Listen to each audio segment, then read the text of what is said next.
ലൈംഗിക പീഡന കേസിൽ രാഹുൽ മാങ്കൂട്ടത്തിൽ നൽകിയ മുൻകൂർ ജാമ്യാപേക്ഷയിൽ വിധി പിന്നീട് അടച്ചിട്ട മുറിയിൽ 1.5 മണിക്കൂർ നീണ്ട വാദപ്രതിവാദത്തിന് ഒടുവിൽ കൂടുതൽ രേഖകൾ ഹാജരാക്കാൻ പ്രോസിക്യൂഷനോട് കോടതി ആവശ്യപ്പെട്ടു.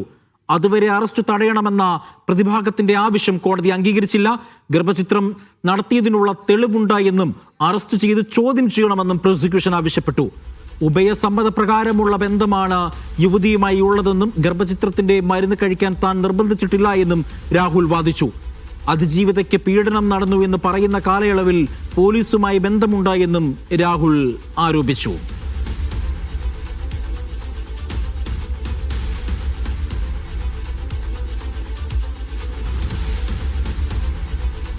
ലൈംഗിക പീഡന കേസിൽ രാഹുൽ മാങ്കൂട്ടത്തിൽ നൽകിയ മുൻകൂർ ജാമ്യാപേക്ഷയിൽ വിധി പിന്നീട് അടച്ചിട്ട മുറിയിൽ 1.5 മണിക്കൂർ നീണ്ട വാദപ്രതിവാദത്തിന് ഒടുവിലാണ് കൂടുതൽ രേഖകൾ ഹാജരാക്കാൻ പ്രോസിക്യൂഷനോട് കോടതി ആവശ്യപ്പെട്ടത്. അതുവരെ അറസ്റ്റ് തടയണമെന്ന പ്രതിഭാഗത്തിന്റെ ആവശ്യം കോടതി അംഗീകരിച്ചില്ല. സിജോ വി ജോൺ കൊണ്ട് വിവരങ്ങൾ നൽകാനായി. സിജോ, കോടതിയിൽ എങ്ങനെയായിരുന്നു പ്രോസിക്യൂഷന്റെയും ഒപ്പം പ്രതിഭാഗത്തിന്റെയും വാദം?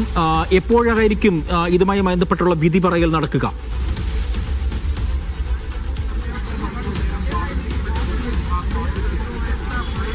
ഉച്ചയ്ക്ക് ശേഷം അതുമായി ബന്ധപ്പെട്ട തീരുമാനം അറിയാം. എപ്പോഴായിരിക്കും ഇതിന്റെ വിധി എന്ന് സംബന്ധിച്ച് കോടതി തീരുമാനം അറിയിക്കുക ഉച്ചയ്ക്ക് ശേഷമാണ്. എന്തായാലും ഇതിന്റെ വാദം പൂർത്തിയായിട്ടുണ്ട്. അതോടൊപ്പം തന്നെ ഇതിന്റെ ഡിജിറ്റൽ തെളിവുകളുടെ പരിശോധനയും പൂർത്തിയായിട്ടുണ്ട്. ഇത് പരിശോധിച്ചതിന് ശേഷമാണ് പ്രോസിക്യൂഷനോട് കോടതി ഇതുമായി ബന്ധപ്പെട്ട കൂടുതൽ വിവരങ്ങൾ നൽകാൻ ആവശ്യപ്പെട്ടിരിക്കുന്നത്. കാരണം ഇതിന്റെ സാക്ഷിമൊഴികളിൽ പല കാര്യങ്ങളും പറയുന്നുണ്ട് അതിജീവിതന്റെ. അത് സാധൂകരിക്കുന്ന, അത് ശരിയാണെന്ന് തെളിയിക്കുന്ന കുറച്ച് വിവരങ്ങൾ കൂടി, ഡിജിറ്റൽ തെളിവുകൾ കൂടി ഹാജരാക്കാൻ ആവശ്യപ്പെടുകയാണ് ചെയ്തത്. അത് നൽകാമെന്നുള്ള കാര്യം പ്രോസിക്യൂഷൻ പറയുകയും ചെയ്തു.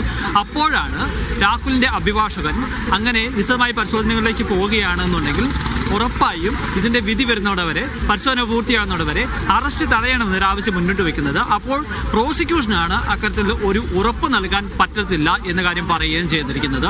അത് ഇനി നമുക്കറിയാൻ സാധിക്കുക ഇതിന്റെ തുടർ കാര്യങ്ങൾ എത്രത്തോളമാണ്, അറസ്റ്റ് തടയുമോ ഉൾപ്പെടെയുള്ള കാര്യങ്ങളിൽ കോടതിയുടെ തീരുമാനം നമുക്കറിയാൻ സാധിക്കുന്ന പറയുന്നത് ഈ ഓർഡർ വരുമ്പോൾ മാത്രമാണ്. എന്തായാലും വിശദമായി തന്നെ വാദം നടന്നു. ഏകദേശം 1.5 മണിക്കൂറിലധികമാണ് രാഹുലിന്റെയും അതോടൊപ്പം തന്നെ പ്രോസിക്യൂഷന്റെയും വാദം കോടതി വിശദമായി കേട്ടിരിക്കുന്നത്. ഇതുമായി ബന്ധപ്പെട്ട് ഡിജിറ്റൽ തെളിവുകൾ, അതോടൊപ്പം തന്നെ മൊഴികൾ ഉൾപ്പെടെയുള്ള കാര്യങ്ങളാണ് പ്രോസിക്യൂഷൻ കോടതിയിൽ ഹാജരാക്കുകയും ചെയ്തിരിക്കുന്നത്. ബലാത്സംഗം നടന്നിട്ടുണ്ട്, ഈ ഇരയെ ഗർഭചിത്രത്തിന് രാഹുൽ പ്രേരിപ്പിച്ചു എന്നുള്ള കാര്യങ്ങൾ തെളിഞ്ഞിട്ടുണ്ട്. അതിന്റെ തെളിവുകളുണ്ട്. ശബ്ദരേഖയുടെ ഉൾപ്പെടെയുള്ള കാര്യങ്ങളാണ് പ്രോസിക്യൂഷൻ കോടതിയിൽ പറയുകയും ചെയ്തിരിക്കുന്നത്. പക്ഷേ അതിനെ എതിർക്കുന്ന വാദമാണ് രാഹുലിന്റെ അഭിഭാഷകൻ കോടതിയിൽ ഉന്നയിച്ചിരിക്കുന്നത്. ഇത് താനും അതിജീവിതയും തമ്മിലുണ്ടായിരിക്കുന്ന, യുവതിയും തമ്മിലുണ്ടായിരിക്കുന്ന ബന്ധമെന്ന് പറയുന്നത് ഉഭയസമ്മതപ്രകാരമായിട്ടുള്ള ബന്ധമാണ്. ഈ ബലാത്സംഗം നടന്നു എന്ന് പറയുന്ന സമയങ്ങളിൽ ഈ യുവതി തനിക്കൊപ്പം ഉണ്ടായിരുന്നില്ല, ഭർത്താവിന് ഒപ്പമാണ് ഉണ്ടായിരുന്നത്. ഈ യുവതിക്ക് ഗർഭചിത്രത്തിന് മരുന്ന് താനല്ല, തൻ്റെ താല്പര്യപ്രകാരമല്ല മരുന്ന് നൽകുന്നത്. യുവതിയാണ് തന്നോട് ആവശ്യപ്പെടുകയും ചെയ്തത്. അതനുസരിച്ചാണ് മരുന്ന് എത്തിച്ച് നൽകിയുള്ള കാര്യങ്ങളാണ് പറയുകയും ചെയ്തിരിക്കുന്നത്. എന്തായാലും വിശദമായ വാദം തന്നെ നടക്കുകയും ചെയ്തിട്ടുണ്ട്. ഏറ്റവും പ്രധാനപ്പെട്ട കാര്യം, ഈ കേസുമായി ബന്ധപ്പെട്ട് ഇപ്പോൾ നിലവിൽ രജിസ്റ്റർ ചെയ്തതിന് ശേഷം രാഹുൽ മാങ്കൂട്ടത്തിൽ ഒളിവിൽ പോയിരിക്കുകയാണ്. അപ്പോൾ ഈ കേസ് വന്നതിന് ശേഷം ഈ നിയമ സംവിധാനവുമായി ഒട്ടും പോലും സഹകരിക്കാത്തൊരു സമീപനമാണ് ഉണ്ടായിരിക്കുന്നത്. രാഹുലിനെ അന്വേഷിച്ച് പോലീസ് പോയ സമയത്ത് ആ രാഹുൽ ഉണ്ടായിരിക്കേണ്ട സ്ഥലങ്ങളിലൊന്നും രാഹുലില്ല.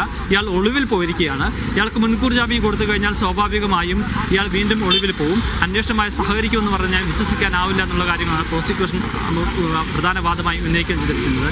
എന്തായാലും ഇതിലെന്ത് തീരുമാനം കോടതി എടുക്കുമെന്ന് സംബന്ധിച്ച് ഉച്ചയ്ക്ക് ശേഷം നമുക്കറിയാം. കാരണം അത് ഉച്ചയ്ക്ക് ശേഷം വിധി വരുമെന്നല്ല ഞാൻ പറഞ്ഞത്, വിധി എപ്പോഴാണെന്നുള്ളത് സംബന്ധിച്ച് ഉച്ചയ്ക്ക് ശേഷം കോടതി നിലപാട് അറിയിക്കുകയും ചെയ്യും.